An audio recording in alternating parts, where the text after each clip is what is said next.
think about the budget cycle. This Finance Act, did not just drop from the air.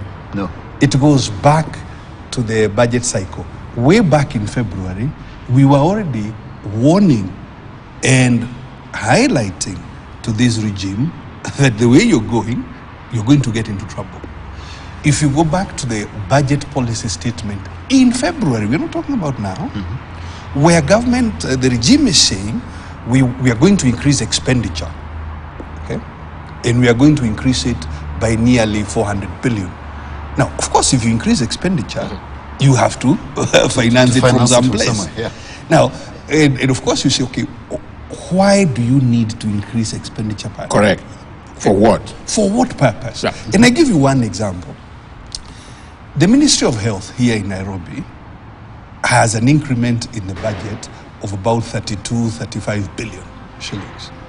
12 billion shillings in recurrent expenditure. So you must answer the question, what is this that the bureaucracy in Nairobi is doing to require an increment? Because health is a fully devolved function. Why are you growing an alternative bureaucracy in Nairobi? We have been saying this from February.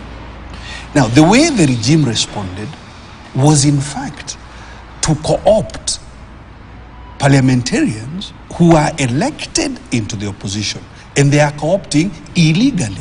Even today, legally, on the face of the law, the opposition actually has a majority in parliament. But the regime was able to co-opt members. Okay? They did not legally get out of the coalitions, which are legal, registered with the Register of Political Parties. Now, why are they doing that?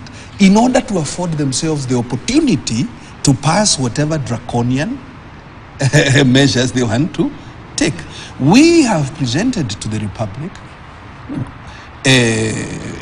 how to create nearly 600 billion shillings in savings inside this budget. If you are saving, you will be able actually to manage the circumstance. So yes, Have you created an alternative budget? The forces, as a matter of fact, we have. The forces where is it?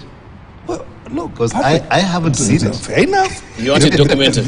No, exactly. But I go by what I've seen. Not only have we done so, and not only have we made it public, if you look at the presentations by the private sector, for example, to the hearings for the finance bill, all the presentations spoke, in fact, what I'm explaining, that look inside this budget, create savings in the budget, because we can see duplication.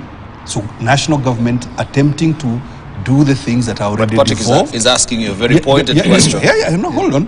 You're dragging in the private sector and their presentation. Is asking you, where is your document? Where is it? Well, I think that's a bit disgenerous to put it in that manner. Because no, look, even supposing the opposition did not in fact present an alternative, it does not mean that it is correct what the regime is doing. Yeah, but it would be better. It would be better, Ndiritu, if we had one, and actually leading this one and this one, and we see this makes sense. You see, you are speaking as though opposition has their own parliament where they take their budget.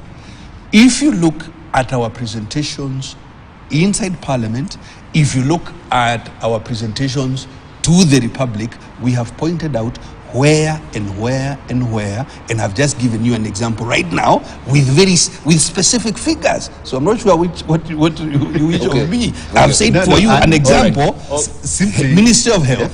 I've said to you, Ministry of Health, you are growing their budget by 32 billion, and I've asked and I've said 12 billion is going to recurrent, and it is not necessary, because what you're trying to do is duplicate a county function, and we can go on in water, we can go on in each and every sector. Right. So the alternatives are there.